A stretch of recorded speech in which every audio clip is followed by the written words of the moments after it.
Good morning all of you. हमारे YouTube channel geography junction में आपका हार्दिक स्वागत है।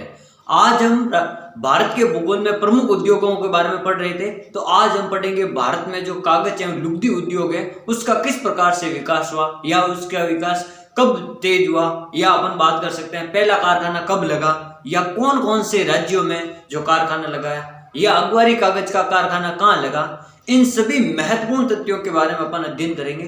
तो आप सबसे पहले अपन बात करते हैं कागज उद्योग। भारत में लुगदी एवं कागज उद्योग जो ये वैश्विक स्तर है, अपन कह सकते हैं कागज का प्रयोग किसी न किसी रूप में हर समय हर ऑफिस या सरकारी ऑफिस हो या चाहे गैर सरकारी ऑफिस हो, बड़े बड़े शिक्षण संस्थान हो, या अपन कह सकते हैं घरेलू उपयोग में भी अपन कागज का उपयोग कहीं ना कहीं रूप से प्रत्यक्ष और अप्रत्यक्ष रूप से करते हैं। यानी हमारे जो कागज अपन कह सकते हैं कागज की शुरुआत अपन कह सकते हैं सुबह से लेकर शाम तक होती है, क्योंकि सुबह अपन जैसे ही अखबार पढ़ते हैं तो अखबार किस चीज का होता है, कागज का होता है। तो अपन जैसे अपन पाठ्य पुस्तक वगैरह किताबें अखबार पत्र पत्रिकाएं मैगजीन वगैरह जितने भी ये सामग्री है कागज से निर्मित है। या अपन कह सकते हैं आजकल जो पॉलीथीन की थैली पर बैन हो गया है, तो कागज की जो बड़ी बड़ी थैलियां बननी शुरू हो गई है, या अपन कह सकते हैं कपड़े की बननी शुरू हो गई है। तो इस प्रकार कागज का उपयोग किन्हीं न किन्हीं रूप में अपन के हमेशा होता है। तो अपन कह सकते हैं कि मानव की जो शुरुआत है दिन की वो कागज से ही शुरू होती है। आदि और अंत यानी मानव का जो आदि है यानी प्रारंभ है वो भी कागज से होता है, और जो शाम को अंत है यानी जैसे अपन कहते हैं कागज पढ़ने की शुरुआत अपन दिन से करते हैं। तो इस प्रकार पूरे दिन में अपन कागज से कहीं ना कहीं रूप से प्रत्यक्ष और प्रत्यक्ष रूप से अपन उसका उपयोग करते हैं। तो अपन सबसे पहले बात करते हैं वैश्विक यानी विश्व स्तर पर आर्थिक एवं सामाजिक व्यवस्था यानी अर्थव्यवस्था या समाज में कहीं ना कहीं अपन कागज का बड़े बड़े बैनर छपवाने के लिए, बड़े बड़े पोस्टर छपवाने के लिए, अपन शिक्षा का प्रचार प्रसार करने के लिए, अपन किसी भी उद्योग धंधे या किसी भी दूसरे का प्रचार प्रसार करते हैं तो कागज पे बैनर छपवाते हैं। तो ये जो चीजें हैं ये इन्हीं में अपन के कागज का उपयोग आता है। तो अपन बात करते हैं चूंकि वैश्विक स्तर पर यानी विश्व स्तर पर आर्थिक एवं सामाजिक व्यवस्था में कागज के योगदान यानी कागज के योगदान की उपेक्षा नहीं की जा सकती। अपन उसको नहीं कह सकते कि इसका उपयोग नहीं होता है, वर्तमान में होता है, इसका उपयोग कागज का उपयोग होता है, ये एक अनिवार्य वस्तु हो गई है कागज एक। फिर अपन बात करते हैं क्योंकि बिना कागज के संपूर्ण कार्यवाही अपन नहीं कर सकते हैं। कोई भी अपन काम करेंगे अगर उस काम में अगर वो जैसे कागज का प्रयोग किसी न किसी रूप में प्रत्यक्ष या अप्रत्यक्ष रूप से उसमें होता है। जैसे अपन किसी का हिसाब करते हैं तो भी अपन को डायरी चाहिए होती है, कागज चाहिए होती है। पढ़ने के लिए अपन को पाठ्य पुस्तक नोटबुक चाहिए होती है, या अन्य विश्वविद्यालयों में भी जो लाइब्रेरी है उनमें जो पत्र पत्रिकाएं आती है, कई प्रकार की पत्र पत्रिकाएं आती है, वो भी कागज की बनी होती है। जितनी भी किताबें हैं, जितने भी ग्रंथ है, जितने भी पुराण है, जितने भी महाभारत सब लिखित जो है वो सभी सामग्री कागज या कपड़े पे ही लिखी जाती है। तो कागज का उपयोग प्रत्यक्ष या अप्रत्यक्ष रूप से किसी न किसी रूप में मानव के प्रत्येक समय या प्रत्येक दिन या अपन कह सकते हैं प्रत्येक समय या प्रत्येक दिन उसके उपयोग में आता है। फिर अपन बात करते हैं शिक्षा का प्रचार प्रसार यानी कागज का उपयोग अपन शिक्षा के प्रचार प्रसार में, फिर अपन व्यापार में भी करते हैं। फिर बैंक डायरी जो बैंक में जो कागजी व्यवस्था होती है उसका काम, उद्योगों में बड़े बड़े उद्योगों की जैसे रसीद वगैरह कटती है तो वो कागज की डायरी होती है हिसाब करने के लिए। फिर सरकारी तथा गैर सरकारी विद्यालय हो चाहे गैर सरकारी, जितनी भी पाठ्य पुस्तक आती है गवर्नमेंट द्वारा जो निःशुल्क दी जाती है वो भी कागज की बनी होती है।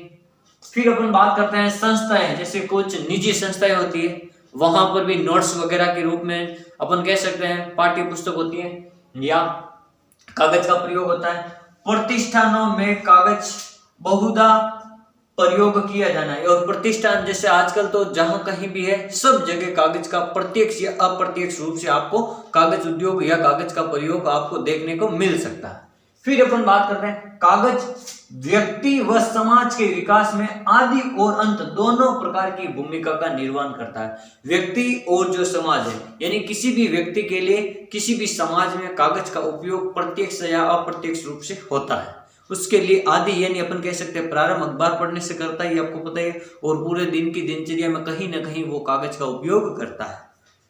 फिर अपन बात करते हैं भारत में कागज उद्योग का शुभारंभ मुगल काल में ही शुरू हो गया था। भारत में जो कागज उद्योग का शुभारंभ है वो मुगल काल में ही शुरू हो गया था। जैसे अपन बात करते हैं, एक कश्मीर के शासक हुए थे, सुल्तान हुए थे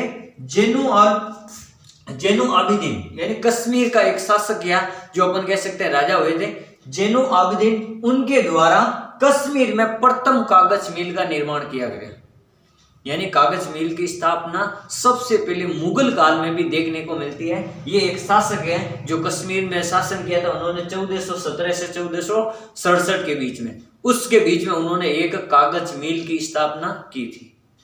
फिर अपन बात करते हैं आधुनिक तकनीक आधारित कागज का उत्पादक, यानी नई तकनीक या नई मशीनों के द्वारा कागज का जो कारखाना 1870 में कलकत्ता के हुगली नदी पर, कलकत्ता राज्य हो गया, हुगली नदी हो गया, और अगर कहीं स्थान पूछ लिया तो बाली नामक स्थान पर इसका हुआ था प्रथम। बाली नामक स्थान पर एक जो कारखाना स्थापित हुआ था हुगली नदी के किनारे पर, बाली स्थान पर। ये आधुनिक कारखाना पहला था भारत का।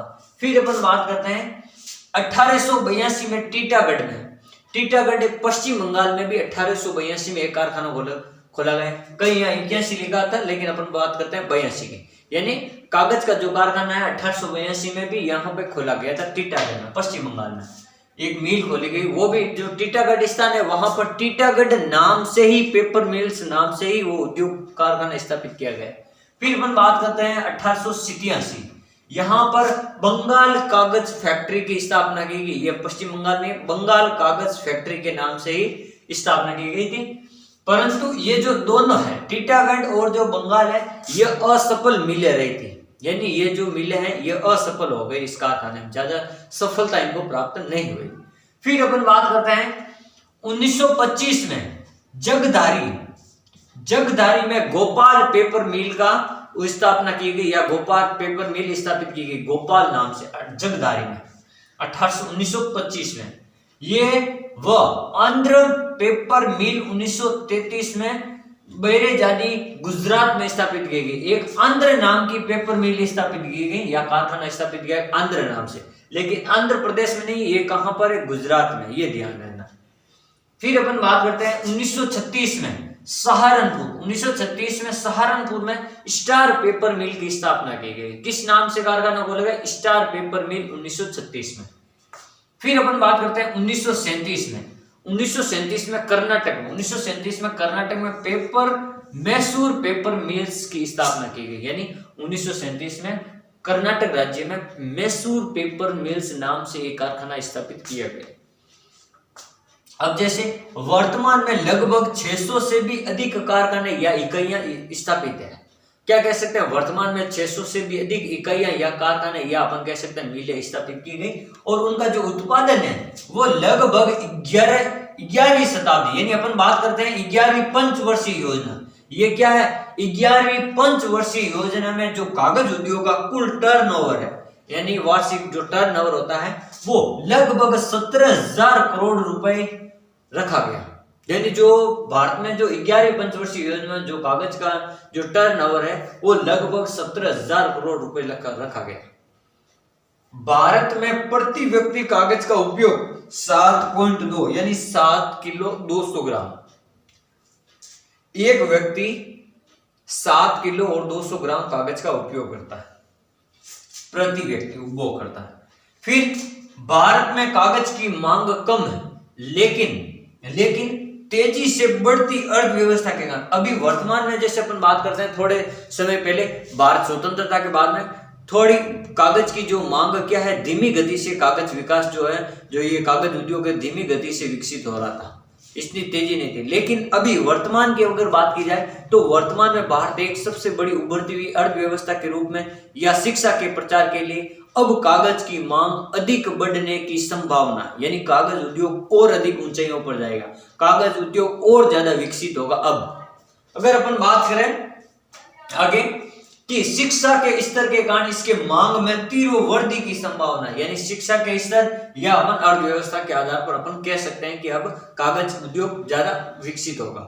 फिर अपन बात करते हैं कागज उद्योग एक हासमान उद्योग, यानी जो कागज बनाने के लिए जो कच्चे माल का उपयोग किया जाता है, जैसे लुगदी वगैरह होती है पेड़ों की, या जड़ें वगैरह, छाल वगैरह होती है, तो उनमें से ये एक कागज उद्योग, एक हासमान उद्योग, यानी जितना जैसे 100 किलो अगर कच्चा माल है तो उसमें से कागज मान लो 50 किलो बना, तो 50 किलो वेस्ट हो गया।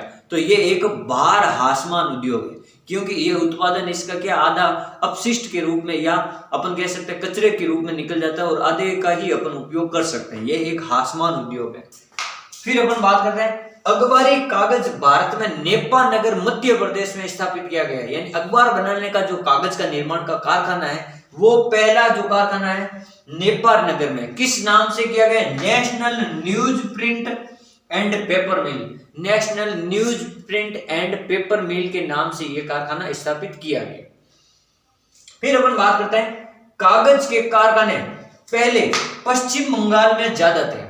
कागज के कारखाने पहले सबसे ज्यादा कौन से राज्य में थे? पश्चिम बंगाल में।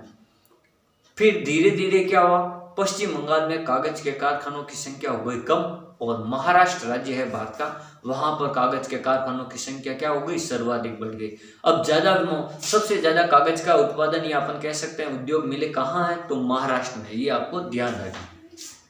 जैसे अपन बात करते हैं इसके अलावा, महाराष्ट्र के अलावा कहाँ कहाँ है?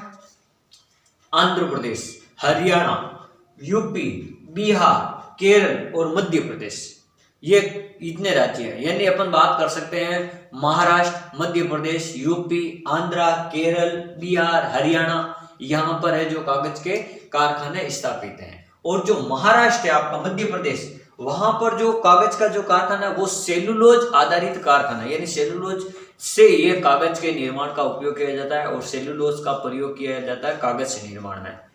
फिर अगली बात करते हैं बांस है, सबई घास है, नीलगिरी आदि भी कागज उद्योग को ठोस उद्योग का दर्जा देते हैं, या ठोस उद्योग को बनाते हैं कागज को। तो ये है आज कागज उद्योग। यानी कागज उद्योग किस प्रकार से भारत में विकसित हुआ, कागज उद्योग का पहला कारखाना कहाँ कहाँ है, और कौन कौन से राज्यों में कागज उद्योग जो स्थापित किया गया, इन सभी के बारे में आज हमने अध्ययन किया। Thank you.